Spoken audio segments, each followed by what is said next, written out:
Hi guys, welcome back to the Butterfly Effect podcast. In today's video, we are looking at Lost Records Bloom and Rage. We asked you to drop any hot takes, any thoughts and feelings on Tape 1, anything you think Tape 2 is going to bring. And yeah, this was just your opportunity to voice that, and we just wanted to engage with you a little bit to see what you came up with.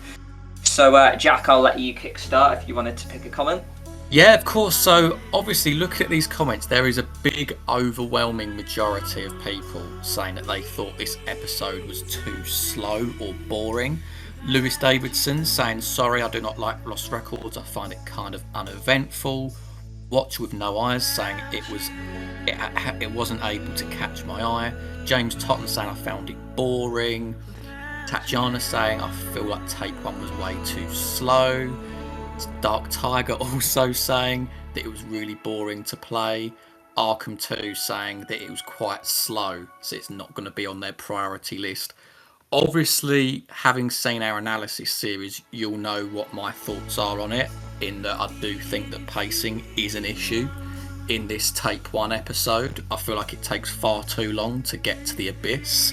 So I've got to say I'm in agreement with you guys. It hasn't completely deterred me, like I will go into Tape 2, but I feel like Tape 2 needs to be a little bit more, I want to say more action-packed or dramatic, because I feel like we've had that phase now of developing the characters and somewhat of the plot. Yeah, and I do agree. I feel like, it took me 7 hours to play the Tape 1, and I think at like the 4-hour mark, the girls are still getting to know each other, really.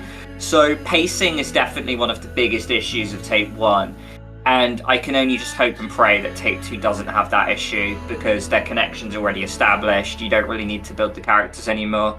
So I'm hoping Tape 2 is where it's at, and we just have the meat and the potatoes and all the kind of action and the content we want from it. So yeah, although I really enjoyed this game, I have to say that all your opinions there are very valid, and I don't blame you for feeling the way that you do. Next we have Liv Johnson, who, to counter those points, say, I actually really like the slow pace of the game. My first playthrough was 11 hours, which is insane, by the way. That was like 4 more hours than me. So you obviously took your time to revel in Velvet Cove, so I actually really like to see that. And you said that you're thinking for Tape 2 that Kat will definitely jump into the abyss at some point, but I think at least one ending will be Kat live and showing up in 2022. Now, we're going to release more theory videos on this, but I think it's a strong possibility as well. I'm of the thoughts that Kat is alive, and I think she potentially is a really prime suspect for who sent the parcel. You also mentioned that Pam could be the one to send it, and that is also someone who's on my radar. She's at the bar, or Mysteria, she seems to be tied there. I would be surprised if they just didn't use her in Tape 2, because she says that she investigates the supernatural, she asks questions, you can choose to deflect it. So I think Pam has a role here, and I think you are very right in saying that, Liv. And to follow up on that, on the pace front, we've got a comment here from Lindsay Chuster302, who says, I'm currently playing on Twitch and enjoying myself. I love taking my time to actually look around and gather the backstory and get as many collectibles as I find. So obviously there's perhaps in these comments alone a slight majority for people that think it's too slow and boring, etc. But you could possibly argue that this game is a little bit Marmite. You love it, you hate it, because of literally that pacing issue.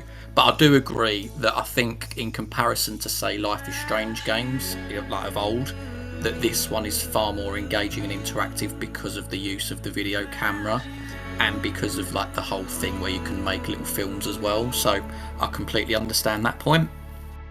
Yeah, and not to sound like a broken record player, I mentioned it in my analysis series, but I was wondering if I grew tired of examining objects that just don't have any relevance to the story, where you pick an item up and it might just say a bit of spiel about it. But for some reason, I really didn't mind that, and I think it's because I was really invested in the world of Velvet Cove, so it's nice to see that you were as well, Lindsay. So we have Smithereens coming in here with a hot take saying, I don't think Dylan or Corey are inherently bad people. They may be bullies, but they're ultimately just trying to look after Kat to make sure she doesn't push herself too far. And Smithereens, I completely agree with you. And I know on the surface level, it looks like they are kind of bullies for the way they kind of treated Swan. And yeah, don't get me wrong, they're still disgusting people somewhat, especially Corey, who calls out Swan's weight, etc., etc. But you do have the underlying feeling that, yeah, like, because they know something our group doesn't, that Kat's keeping from us, that she does have leukemia, they're clearly concerned that she is going to push herself too far. And I think it's a, telling sign that at the very last scene, you have Corey that actually steps in between all of you and, like, tells the stranger who's, threatening to ring the police. He actually sticks up for, like, the girl somewhat. So, yeah, I do think they are actually good people. They just go about it the wrong way. And I really like that they kind of came up with that twist. I really didn't want them just to be these evil people who were, like, bullyish, but they actually had a bit of depth to them.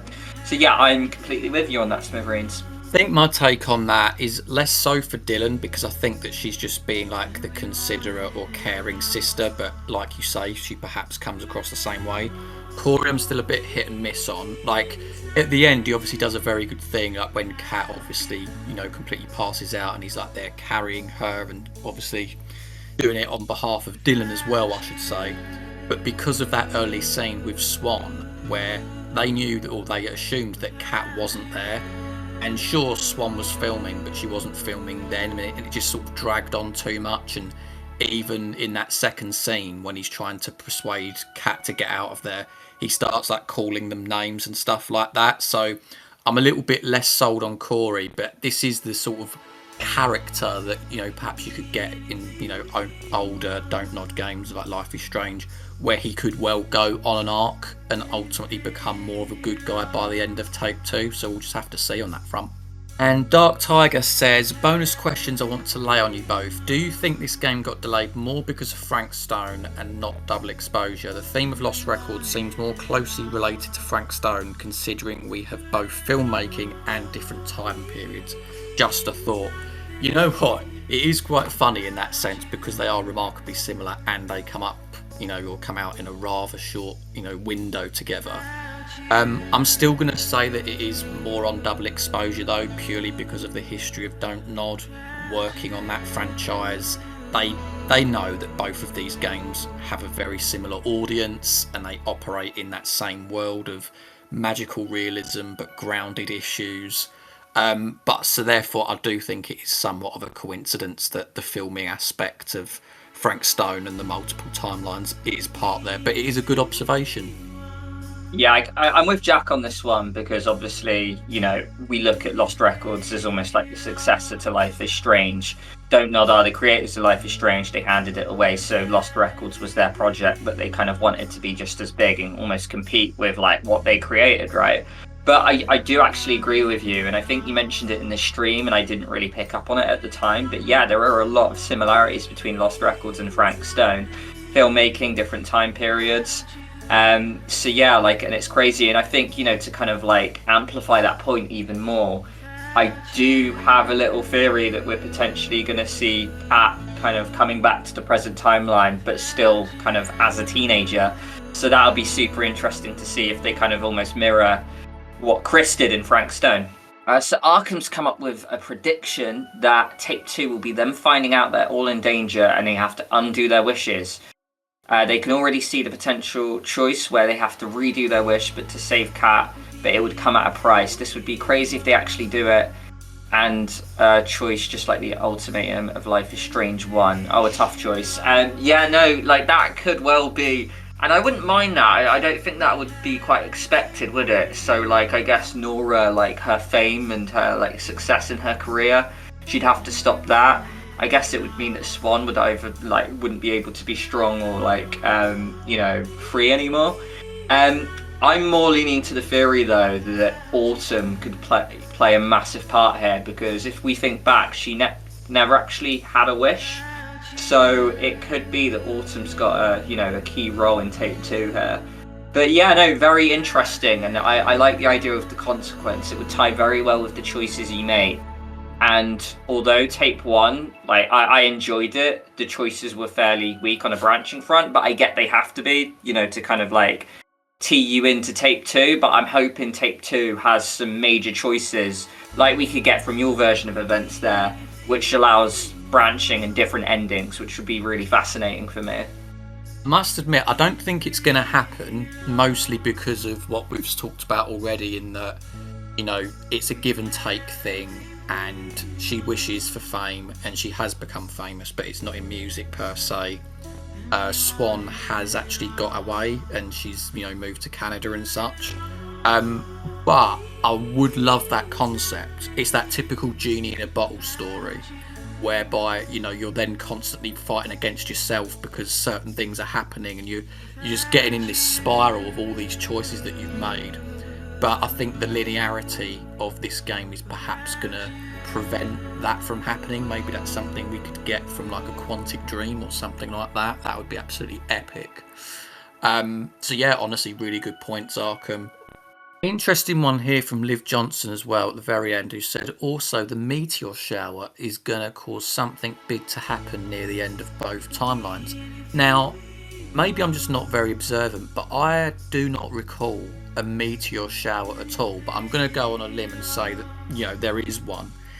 I've got to say, if there is one, I hope it's not a thing, because I know that obviously there's going to be parallels drawn with Life is Strange, with Don't Nod, X, Y and Z, but again it seems very similar to the Storm, and I feel like even with like the nosebleed thing with Cat, there's like little Easter eggs that you can see from Life is Strange in there, which is nice sort of fan service, but I hope they don't lean too much in. Like I've almost seen this before with like The Quarry and Until Dawn. I really want them to be they're separate things, so I hope not. I hope that there isn't some sort of weather or environmental phenomenon that comes into play in this game. Yeah, I'm with you on that one. I want this game to stand on its own 2 feet, and if they do go down that road, then you are kind of like looking at them as almost like a one-trick pony, aren't you? So I'm really hoping we don't get any meteor showers there. And finally, we're going to go into Tatjana's theory. I love the time loop and fifth girl theories the most, though I bet they won't actually come true, but I fully believe Kat is alive and will show up in 2022. So I've mentioned it already, I think Kat's going to be alive as well. I don't remember this, but I saw a comment that said apparently she opened her eyes at the end after she collapsed. So we don't see her die, so I don't want to assume she is. But when you mentioned the time loop and fifth girl, I've not heard anything about a fifth girl theory, so I'm gonna have to look into those myself.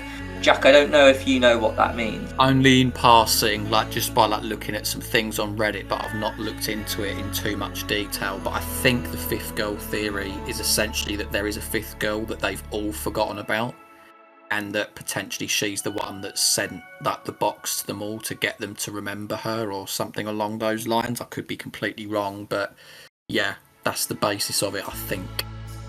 Yeah, I mean, I get there is a lot to do with the memory factor in this game, and it is very similar to Stephen King's It, right? How they forget a lot about what went down in Derry. But I almost hope they don't go down this route. I don't mind them playing with the memory element a little bit, because it's a good way to kind of guide through the player as they discover it and they don't just know all the answers. But yeah, the idea of having a fifth girl in there, I'd have to warm up to the idea, because off the bat I'm a little iffy with it. But we'll have to see. It'll be interesting to see what they do in tape 2. But guys, thank you very much for sending in those comments, thoughts and theories. We've got lots of Lost Records videos around the corner, so stay tuned, hit the like button, subscribe, hit the bell. If you like video games like this, we cover all sorts on the channel, and we'll be doing polls in the future that you can contribute to, and hey, maybe you'll end up in a video like these guys have. So thank you very much for joining, and we will see you in hell. Catch you later.